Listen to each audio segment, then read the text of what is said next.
제주도에 가서 걷는데 거기에 올레길이 있죠. 여러 코스가 있는데 그 길을 걸으면서 가장 좋았던 것은, 가장 행복했던 것은 아름다운 소리 때문이었는데 새들의 지저귐 때문이었습니다. 여기서는 잘 듣지 못하는 소리인데 그 새 이름은 아직도 모르겠어요.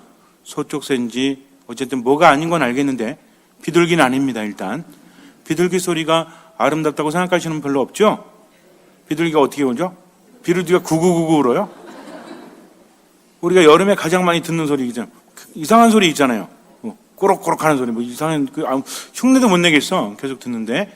그런 소리도 아니고, 참새 소리도 아니고, 까치, 까마귀 소리도 아닌데, 노래하는 것 같이 음이 이렇게 커졌다가, 작아졌다가, 커졌다가, 작아졌다가, 도저히 흉내낼 수 없는데, 그 소리가 너무나 아름다웠습니다. 그리고 그와 곁들여서 제잘되는 새들의 소리가 귓가에 들릴 때 너무나 행복했어요. 조금 힘들 때 그 소리가 들리면 왠지 마음이 흥겹습니다. 그리고 요즘에 산에 가면 또 여러 가지 소리가 들리죠. 그 소리를 많이 듣다 보니까 이제는 눈으로 볼 때도 소리가 들리는 것 같아요. 특히 겨울에서 봄으로 넘어가고 봄에서 여름이 될 때 산이 소리를 냅니다. 봄에는 이제 꽃이 피기 시작하는데 꽃봉오리가 터지면서 꽃이 올라온 소리가 들린다는 거죠. 또 여름에 가면 어떤 소리가 들릴까요? 예전에 없었는데 시냇물 소리가 들려요. 칠보산에도 시냇가가 있죠? 있어요. 그런데 1년에 냇물이 흐르는 기간은 그렇게 길지가 않습니다. 여름철이 돼야만 냇가가 생기고 그전에는 볼 수가 없어요. 그래서 시내 소리가 들리고 또 하루하루 다른 게 뭐냐면 점점 더 녹색이 강해집니다. 여름은 뻗쳐가는 계절이죠. 봄이 되면 자라다가 여름이 되면 넓게 뻗칩니다. 그래서 길가에 나무들이 푸르름이 점점 더 짙어지는 소리가 들린다는 거죠. 이 소리 듣고 나서 제가 어떤 생각을 했을까요? 드디어 내가 미쳤구나.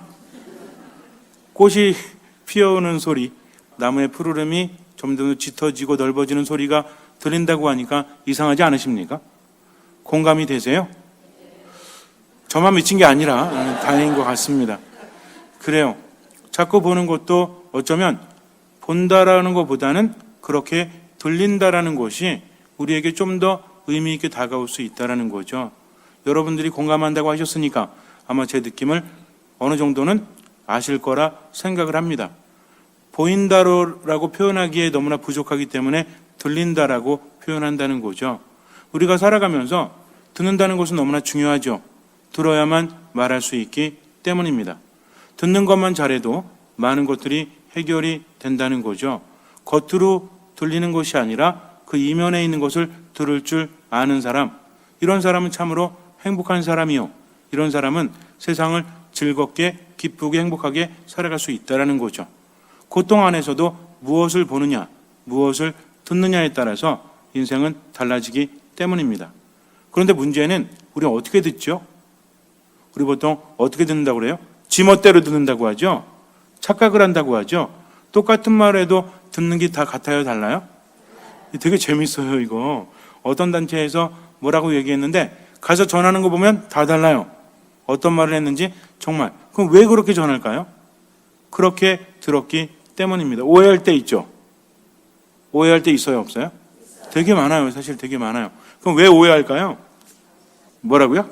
지멋대로 들어서. 그래요. 잘못 들었다기보다는 지멋대로 들었다는 게 맞을 수도 있어요. 일단은 우리가 들을 때는 선입견을 버려야 합니다. 마음에 안 드는 인간이 뭐라고 말하면 그 자체로 어때요? 부정적으로 들을 수밖에 없다는 거죠. 이건 아닌 것 같아. 누가 말해요? 내가 뭔가를 할 때 옆에서 이건 아닌 것 같아라고 하니까 기분이 어때요? 별로 안 좋지. 그래서 아니긴 뭐가 아니야? 그랬더니 뭐 하고 있어? 전화하고 있어. 무슨 얘기인지 아시겠습니까? 내가 뭔가를 하는데 번번이 참견을 하거나 번번이 거기에 대해서 부정적인 의견을 낸 사람이 옆에서 또 말하면 어때요? 성질이 나죠? 왜? 저 인간은 내가 말할 때마다 번번이 저렇게 하니까. 그래서 버럭 성질을 내는데 뭐 하고 있어? 전하고 있다는 거죠. 나에게 말한 것이 아니라는 겁니다. 아마 이런 비슷한 경험은 해본 적이 있으실 거예요. 이것부터 시작해서 세상의 모든 것들, 세상의 모든 사람들을 우리는 마음에 있는 대로 보고 듣는다는 거죠. 그러니 오해가 생겨나고 그 가운데 때로는 엄청나게 힘든 그런 일들이 벌어지곤 합니다. 그래서 가장 중요한 것은 어떻게 들어야 된다? 제대로 들어야 되는데, 제대로 들으려면 아까도 말씀드렸지만 잘 못 듣는 이유는 무엇 때문이다? 나의 선입견 때문이다. 나의 편견 때문이다. 내 마음 때문이라는 거죠. 마음이 즐겁고 마음에 평화가 가득하면 누가 어떤 말을 해도 잘 흔들리지 않죠. 근데 가뜩이나 힘든데, 가뜩이나 부정적인 생각하고 있는데 옆에서 뭐라고 하면 더 힘들죠. 그래서 뭐라고 합니까? 힘이 되어주지 못할 망정 그런 말 왜 하냐고. 그래서 우리는 대개의 경우에 누가 와서 뭔가 질문할 때 내가 어떻게 하면 좋을까? 이렇게 됐는데 누가 나하고 이렇게 했었는데 내가 잘한 걸까 못한 걸까라고 물어보면 여러분 어떻게 대답하세요? 정말 자기 생각대로? 누가 와서 누구랑 자기랑 한바탕 했는데 내가 이렇게 말했다는 거죠. 그래서 와서 야, 너는 어떻게 생각해? 내가 잘못한 것 같아? 라고 하면 여러분들 뭐라고 해요? 그러게. 아니야. 그러다가 굉장히 슬퍼하는 것 같으면 뭐라고 그래? 아니야. 네가 잘했어. 너 잘못한 거 하나도 없어. 라고 말하지 않습니까? 결국은 듣고 싶은 이야기를 해준다는 거죠. 여기 문제가 있습니다. 듣고 싶은 것만 들으면 순간은 좋아요. 그런데 뭘 놓칩니까? 흐름을 놓친다는 거죠. 그래서 잘 들어야 됩니다. 누군들 잘하지 못한다고 말할 때 잘 듣지 않아요.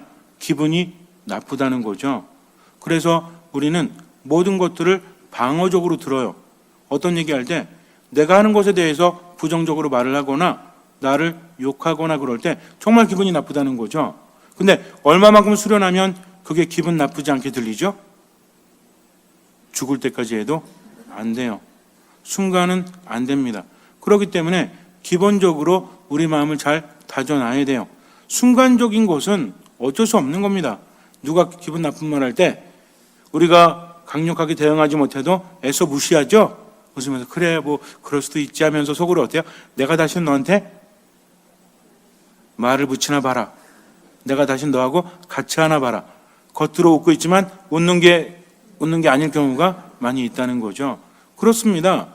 뭐 겉에 반응만 보고는 알 수가 없다라는 거죠. 우리 누구나 그렇죠. 여러분들 혹시나 누가 자꾸 싫은 충고하고 계속 잔소리하고 그래도 좋은 분 한번 손 들어보세요. 아무도 없잖아요. 아무도 없어요. 우리는 착각을 합니다. 내가 어떤 말 했을 때 그 사람이 적극적으로 반론을 제기하지 않으면 내 말에 수긍한다고 생각하지만 정말로 세상에 싫은 말 듣고 싶어하는 사람 아무도 없어요. 그렇기 때문에 일단은 조심해야 되는데 이것도 잘 안 돼. 문제는 뭐냐면 그런 말을 들었을 때 마음이 무너진다는 겁니다. 우리는 세상에 노출돼 있어요. 아무리 마음을 다지고 하루를 행복하게 살려고 해도 말 한마디 때문에 어때요? 무너지기도 하고 때로는 기분이 나쁘기도 하고 이걸로 그치는 것이 아니라 이것에 영향을 받아서 사랑하는 사람들에게 의도하지 않는 상처를 주기도 하고요. 그리고 어떤 것을 포기하기도 하고 그렇게 살지 않습니까? 이렇게 나약하다는 거죠. 하지만 중요한 것은 순간은 그렇다고 할지라도 계속해서 영향을 받지 말아야 한다는 겁니다. 마음으로 들을 때 일단 슬퍼할 준비가 되어 있다면 그 말이 들릴 때 우리는 슬픔 속에 빠져든다는 거죠. 우리는 분노 속에 빠져든다는 겁니다. 물론 어떤 사람이 불을 지피긴 했지만 그 불이 커지게 하는 것은 그 사람의 말이 아니라 무엇이다? 내 마음이라는 거죠. 내 마음의 상태라는 겁니다. 기분 나쁜 소리 듣고 기분 나쁘지 않다는 것이 아니라 기분이 나쁘지만 오래가지 않는 것. 슬픈 소리 듣고 그 슬픔 속에 잠기지 않는 것은 내 마음속에 무엇이 있기 때문에. 여러분 혹시 그런 거 보셨어요? 차에 눈이 내리면 차 창문에 눈이 막 이렇게 쌓이죠. 근데 시동 걸어놓은 차 보셨어요? 시동 걸어놓고 좀 따뜻하게 해놓은 열선 같은 거 켜놓거나 이렇게 하면 눈이 내리면서 어떻게 됩니까? 녹죠. 그러니까 시동이 걸려있지 않는 차는 계속해서 쌓이지만 시동이 걸려있는 차는 내리면서도 녹아 버린다는 겁니다. 우리 마음이 상처를 입는다고 할지라도 마음속에 에너지가 가득하면 그런 것들이 이내 사라지고 만다는 거죠. 그래서 혹시라도 어떤 이야기를 통해서 내 마음이 힘들어지거나 슬퍼질 때는 왜 그런 인간은 나를 힘들게 하는가 라는 생각보다는 지금 내 안에 따뜻함이, 평화가, 기쁨이 사라지고 있구나. 점점 힘들어지고 있구나. 그러니까 마음을 따뜻하게 해야 되겠다. 그러면 아무리 차가운 것이 들어와도 녹아버리기 때문입니다. 내 마음을 어떻게 하면 따뜻하게 할 수 있어요? 그분 안에 머물 때. 마음이 따뜻해지지 않으면 열립니까? 닫힙니까? 닫힌다고 표현하죠. 마음이 닫히면 서로 교류할 수 없습니다. 마음이 닫히면 내 안의 분노는 밖으로 빠져나가지 못해요. 폭발될 때는 있어도요. 마음이 닫히면 슬픔 속에 갇혀 버립니다. 삶의 의욕도 생겨나지 않는다는 거죠. 그래서 오랜 동안 상처를 입고 있는 사람은 마음의 문을 닫아 걸기도 하죠. 실제로 그래요. 어떤 사람은 상처가 너무나 커서 마음이 수용할 수 없어서 완전히 닫습니다. 고립되어서 살아가는 거죠. 그러다 보니까 어때요? 대인기피증, 또 어떤 사회적인 공포증, 이런 것들로 발전될 수도 있다는 거죠. 그래서 그런 것들은 단순히 증상만 조절하는 것이 아니라 뭘 치료합니까? 마음을 치료한다고 하죠. 그래서 마음이 다쳤을 때는 심리 치료를 받거나 스스로 어떤 수련을 하거나 이렇게 노력하지 않아요. 근데 이게 너무나 힘들다는 거죠. 우리는 사실은 그렇게까지 애쓸 필요가 별로 없습니다. 하지 말라는 것이 아니라 근본적으로 한 가지 인정해야 될 것은 상처가 생겼을 때 내 마음이 다치거나 왜곡되어져서 선입견을 갖게 하는 그 마음은 어쩔 수가 없다. 그것도 하나의 무엇이다? 이것도 하나의 신호라는 거죠. 비가 오는 날 진흙탕이 이렇게 있는데 흰 양말을 신고 이렇게 마음 먹습니다. 내가 지금부터 저 진흙탕을 많이 뛰어댕길 건데 아무리 뛰어댕겨도 내 발은 젖지 않아. 내 발은 진흙이 묻지 않아. 하고 열심히 마음을 먹고 기도한 다음에 뛰었어요? 한 바퀴 돌고 왔어요? 묻었을까요? 안 묻었을까요? 왜? 기도가 약해서 그래. 마음이 약해서 그래요. 여러분들 지금 우스갯소리가 아닙니다. 우리는요, 기도가 부족한가? 내 믿음이 부족한가라고 말합니다. 만약에 진흙탕을 뛰었는데도 발에 아무것도 묻지 않는다면 그게 문제이지 않습니까? 진흙 묻었으면 어떻게 하면 돼? 닦으면 되지. 새로운 곳으로 갈아 신으면 되죠. 아주 간단하지 않습니까? 그러니까 하느님 안에 오면서 자꾸 흑백을 나누고 내가 기도하는데 왜 안 되지? 내가 열심히 신앙생활 하는데 왜 이렇지? 라고 생각할 필요가 없다는 겁니다. 하나의 무엇으로 봐라? 신호라고 보는 거죠. 지금 이러니까 추우면 어떻게 하면 돼? 따뜻하게 하거나 옷을 따뜻하게 하거나 옷을 껴입으면 돼요. 또 더우면 어떻게 하면 돼? 제가 요즘에 밤에 산에 갈 때 처음에 나갈 때는 추워요. 그 차에서 히터를 틉니다. 산에서 내려와서 올 때는 뭐 들고 오는지 알아요? 에어컨. 왜 그래요? 미쳐서? 아니죠. 우리 상태는 늘 변한다는 거죠. 그러니 뭘 봐야 됩니까? 그러한 신호를 봐야 한다는 거죠. 내 마음이 다쳤다면 상처를 입었구나. 그래서 마음에 지금 온기가 사라지고 있구나. 그러다 보니까 사랑하기가 너무나 힘들고 베풀기도 힘들고 버티기도 힘들다는 거죠. 그럴 때 우리는 어떻게 기도합니까? 겸손하게 기도해야 돼요. 주님, 제 마음을 열어주십시오. 주님, 제 마음을 치유해 주십시오. 주님, 제 마음에 와서 머무십시오.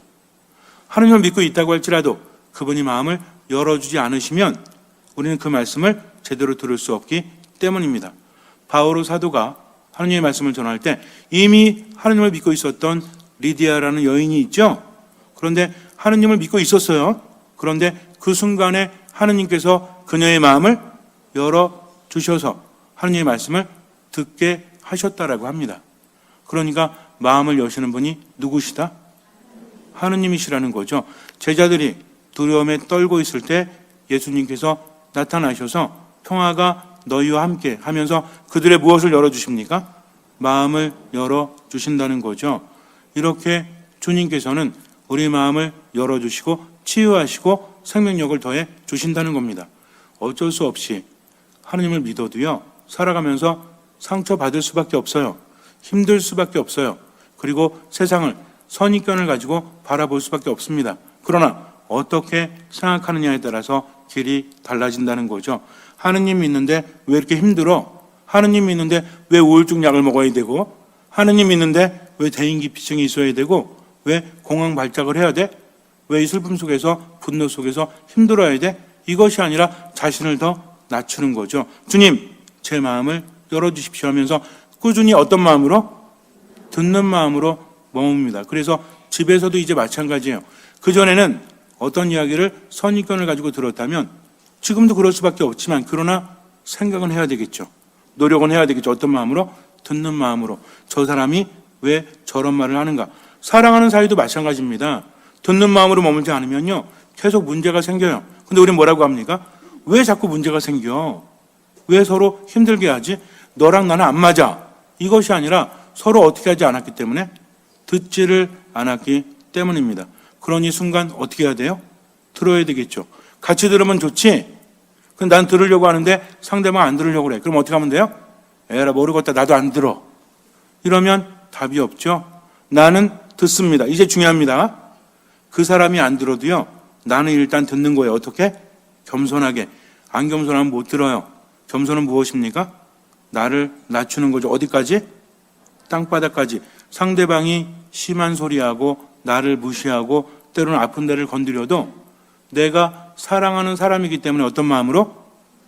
겸손하게. 누구 때문에? 예수님 때문에 듣는 마음으로 머물죠? 오래 못 갑니다.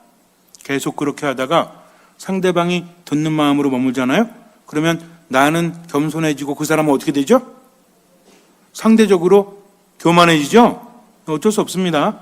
그런데 그 사람이 높아지고 내가 낮아지잖아요? 물은 어디서 어디로 흐르죠? 물론 위에서 아래로 흐르지만 높은 데서 낮은 데로 흐르게 되어 있습니다. 세상은요, 겉으로 보이는 세상은 그 사람이 이긴 것 같지만 실제로 그렇지 않아요. 실제로 주도권은 누구에게 넘어와요? 듣는 사람에게 넘어온다는 겁니다. 그리고 나서 잘 때 그 사람은 못 자요. 왜? 아니 나는 공격을 잔뜩 했는데 왜 반응이 없고 내 말을 들어주는 것 같아. 그러니 어때? 뭔가 다르잖아요. 그러니까 안절부절 못합니다. 그러다가 그 다음날 지날수록 말투가 어때? 바뀌어요. 왜? 내가 겸손했고 주도권이 나에게 넘어온 것은 누가 함께 하시기 때문에? 주님께서 함께 하시기 때문입니다. 주님은 누구와 함께 하십니까? 겸손하게 듣는 사람에게 그의 마음을 열어주시고 상처를 치유해 주십니다. 이렇게 하루하루 살다 보니까 세상이 달라질 수밖에 없죠. 왜? 하느님께서 함께 하시는 곳에는 기적이 일어나기 때문입니다. 그러니까 어디에 계시든지 힘들고 괴롭다고 불평하기보다는 어떻게 하면 돼요? 듣는 마음으로 머물면 돼요. 너무나 힘들면 지금 힘든 시기구나. 주님, 제 마음을 열어주십시오 하면서 계속 겸손하게 주변에 보이는 사람들의 말을 들으려고 하잖아요. 그때부터 변화는 시작됩니다. 정말 변하지 않을 것 같은 사람도요. 하느님께서 함께 하시면 변화될 수밖에 없다. 그러니 하느님께서 오실 수 있도록 내가 먼저 어떻게? 겸손하게 듣는 마음으로 자꾸 머물면 하느님께서 뭘 열어주신다? 우리 마음을 열어주시고 우리는 정말 은총의 말씀을 받아들이게 되고 이 말씀은 내 안에 생기를 북돋아주고 치유를 일으키시고 기적을 만드신다는 거죠. 그러니 이런저런 걱정할 것이 아니라 이 순간만큼은 어떻게? 듣는 마음으로 하느님 안에 머무시기 바랍니다. 잠시 눈을 감으세요. 때로는 힘들어도 들어야 합니다. 억지로 듣는 것이 아니라 겸손하게 들으세요. 버틸 수 없을 때까지 은총을 청하면서 겸손하게 들으십시오. 참으로 놀라운 것은 힘들다라고 하지만 실제로는 듣는 것이 힘든 것이 아니라 겸손하지 못했기 때문에 힘든 것이죠. 자기중심으로 들으려고 하기 때문에 힘든 것입니다. 일단 들을 때는 자신을 낮추고 겸손하게 들어야 합니다. 주님께서는 그 믿음을 보시고 우리 삶에 놀라운 기적을 일으켜 주실 것입니다. 아멘.